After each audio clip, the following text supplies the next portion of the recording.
The life of faith does not lift us out of the struggles of this world. God's people are not exempt. In this morning's passage from the Revelation to John, the vision is of the great multitude who came into God's presence. And who are these people? They are those who have come out of the great ordeal. It's tempting to think of that ordeal as some dramatic future battle. It becomes the almost sci-fi theme of so-called Christian literature and video games, but perhaps it is the ordeal of living in this finite world, in the midst of its cycles of life and death, of peace and war, of illness and wholeness, of weeping and laughing. There is always an ordeal to human life. Sometimes that ordeal is to an extent hidden. I've often thought that when life is easy, we don't see the ordeal. We don't see the need to work toward God's realm. But in today's world, the ordeal is massive. Our lives have been disrupted. For many, the world has ended. Life itself, or the loss of a loved one, the loss of a job or security, the loss of hope. The passage from the Revelation to John is a reminder that going through the ordeal does not mean that God has abandoned us. No. On the contrary, salvation comes in the midst of the ordeal. God's grace is bestowed on this world in all its finiteness, in all its brokenness. And that grace gives us the strength to live as God's people, participating in all that God calls us to do, even when, and especially when, to do so is challenging, if not, at times, threatening. Is that not the example that Jesus gave us? I found a quote from Father Richard Rohr this week, one of those that summed up something that I've thought for a long time. He said, "The cross is the standing statement of what we do to one another and to ourselves. The resurrection is the standing statement of what God does to us in return." God answered Jesus' ordeal with resurrection. The promise to us is that the crosses we encounter as we strive to live out God's ways will ultimately not prevail. God answers the crosses with resurrection.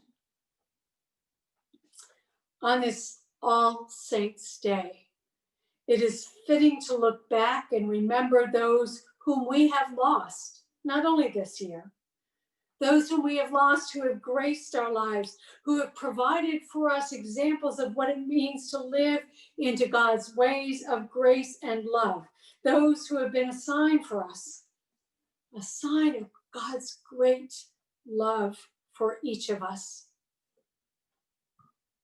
On this All Saints' Day, it is also appropriate to pause and consider the cost of this ordeal in which we find ourselves.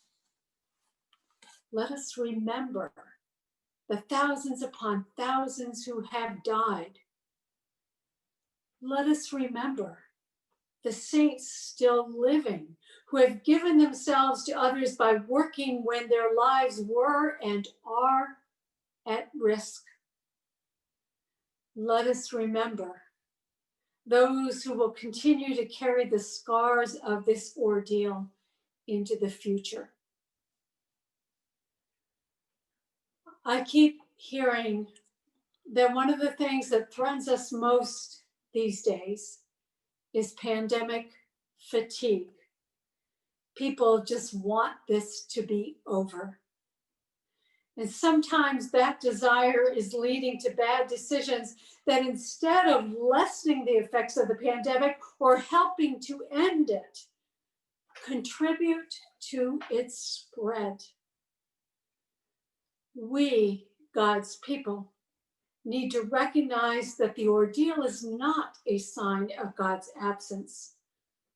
On the contrary, God is with us in the midst of it. We are not called to ignore it or to wish it were gone. No. We are called to faithful living in the midst of it, seeking ways of bearing God's grace and love and justice and mercy to those around us. I don't for a moment think that all our difficult days are behind us. The scientists, the doctors tell us they aren't. This is God's broken world. Yet, hear the good news. God answers our world's crosses, our world's failures, our world's sin with resurrection, with the promise of new life that emerges even in the midst of all of that brokenness, even in the midst of all our ordeals.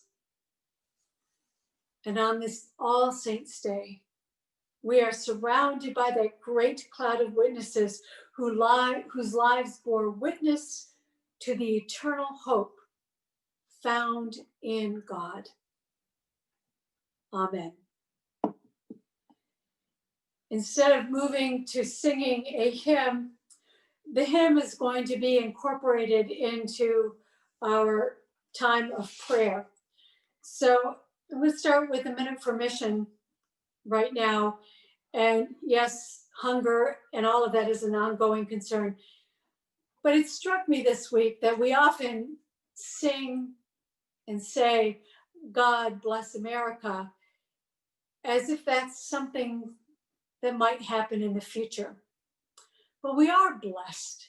One of the things we are blessed with is the freedom to choose our leaders, to choose those who will guide us.